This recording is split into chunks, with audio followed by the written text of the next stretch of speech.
My name's Kerry and I suffer with a condition called Trichotillomania.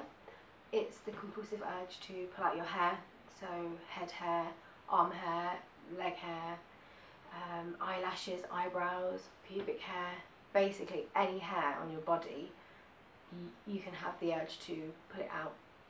Some people pull all of their hair from all over the place, some people only pull certain areas.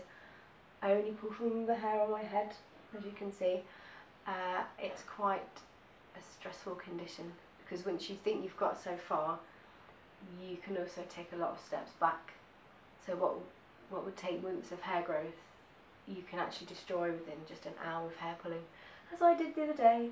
Well, I'm quite used to having setbacks. It's just trying to find a way to move forward, and it's quite an isolating condition. A lot of people won't talk about it, and they don't want to talk about it because they feel so ashamed, and they won't tell family members or they won't tell friends. They'd rather suffer on their own, and that can lead to, you know, a lot more serious conditions like depression.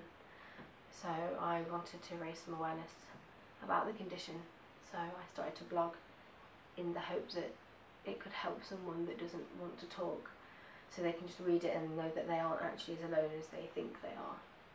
In April, when I was at May, when I was at Comic-Con, I was fortunate enough to meet my now boyfriend. He was dressed as the Joker at the time, and I was Poison Ivy, and we sort of started talking, just, you know, hi, how are you, what do you think of the event?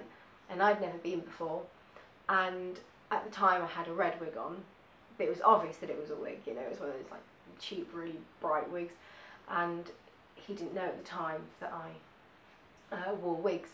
So we sort of like exchanged numbers, and then a few weeks later we met up, and I sort of had to ease in.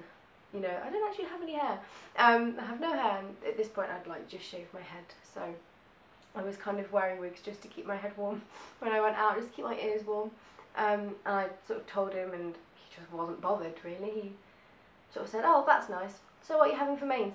So it was kind of like there was no pressure. I didn't feel like he treated me any differently to any other person, which was really nice.